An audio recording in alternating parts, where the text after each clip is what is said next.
家好，我是仙草，欢迎收看我的视频。欢迎大家来到我的新内容仙草帮建。该系列旨在和大家一起建设岛上没有头绪的区域。今天是本系列的第1期，是我新的尝试。如果反馈还可以，我就继续做下去。那我们一起来看看第一位投稿岛主的内容吧。首先，根据岛主提供的区域视频和图片等，我将要改建的区域格数复刻了出来。这里是地形格子图，左侧的河流部分是岛主岛上南入海口的位置，该区域在岛屿右下角的陆地边缘。这里是我在岛上复刻出的地形，整个区域都在河流右侧，可以看到区域空间还是比较大的。岛主的需求是要在这块区域里安置好2户居民，并想建设成日式温泉场景。岛上整体风格比较偏自然，那么我将用岛主使用的设计码和以此需求为考虑来规划。现在白线内就是今天要建设的区域。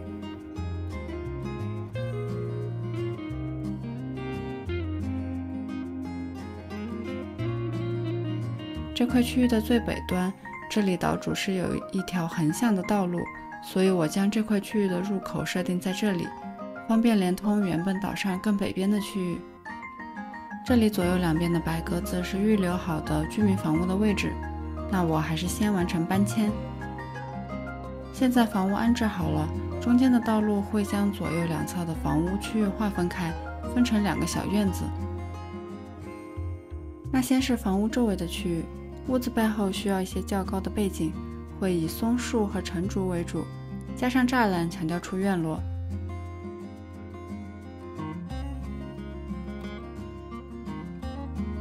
房屋之间是区域的入口，铺上道路。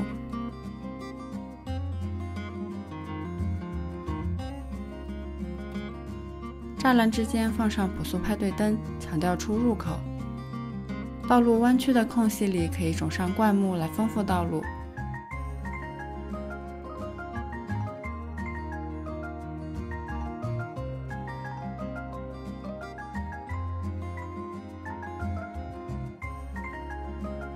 房屋前的院子部分，地面点缀一些斑驳的地砖。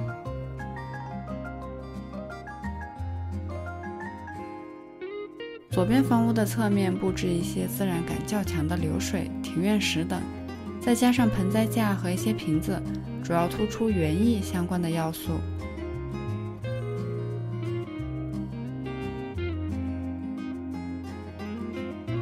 院子里再加上一口井、一些木桩，加强古朴的风格。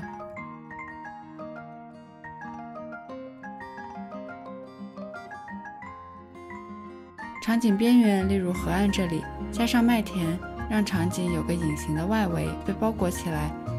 此处的院子会看起来比较独立。院子确定好范围后，把道路延伸下来，并向左右铺出一个横向的道路。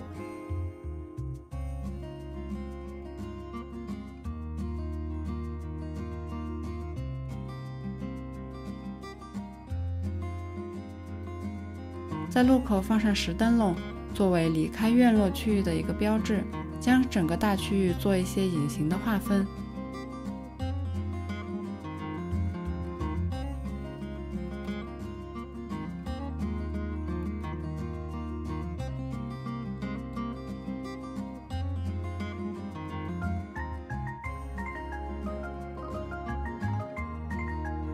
右侧房屋的侧面则以腌菜桶为主。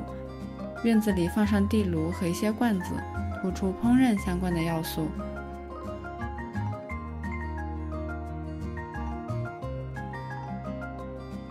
木桩和石灯笼的位置则和左侧对称。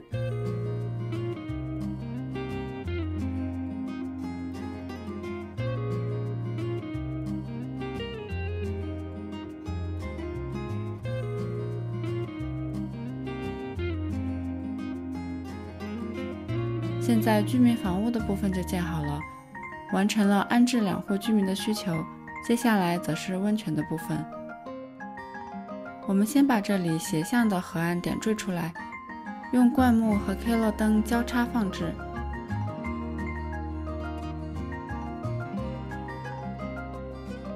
道路也顺着斜向下的铺设。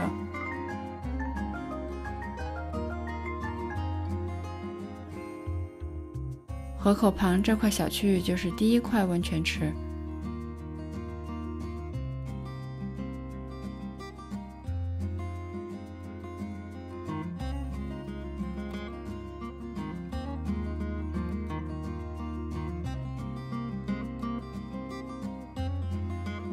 我先用木板打底，并在池水的左侧和背后用植物和屏风来做一些遮挡，将这块温泉的部分明显的划分出来。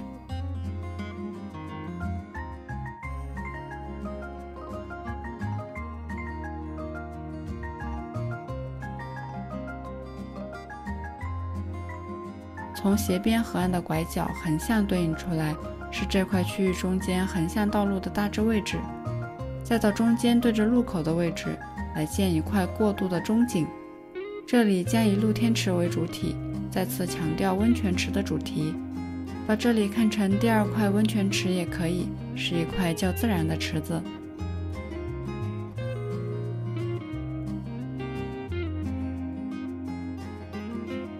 接着将道路环绕着这块小场景铺设，连通四周的场景区域。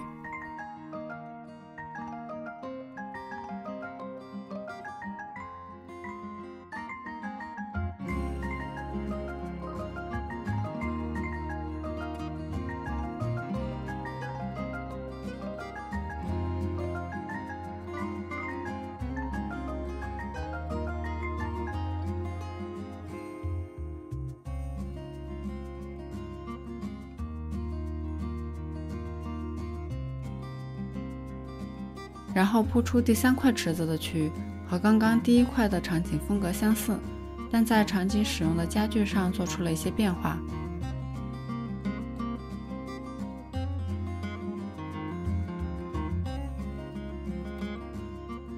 背后的空区加上绿植，既能作为背景遮挡，也可以强调自然的元素。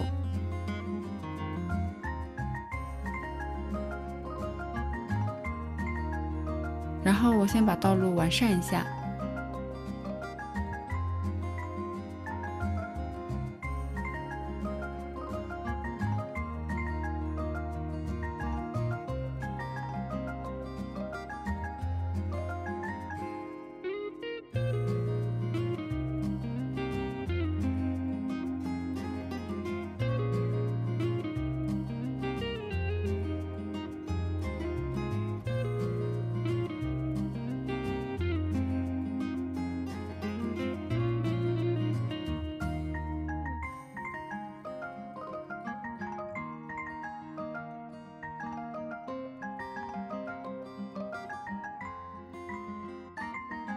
区域的右下角我再加一块池子，同样也是相似的布置，但将池子换成了柚子浴，也算丰富这片温泉的种类。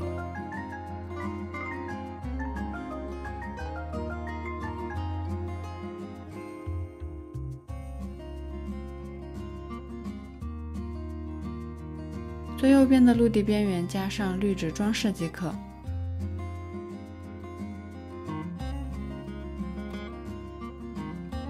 路上再加上落花，可以更有生机。我在较大片的空地面上挖上洞，将道路变得更不规整一些，也是再次加强自然的感觉。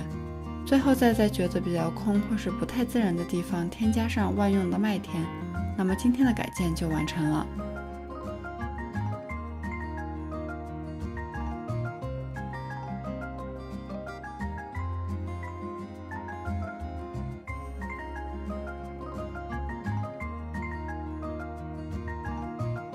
那么以上就是今天的帮建内容了，也是这个新系列的第1期内容。希望岛主喜欢，大家看得有趣。设计码我会放在简介里，需要的友友可以查看。如果觉得这个系列还不错，还想看其他岛主的投稿改建的话，希望能麻烦大家给我一些反馈，让我更有动力继续做下去。非常感谢大家。那今天的视频就到这里了，感谢大家收看，我们下个视频见，拜拜。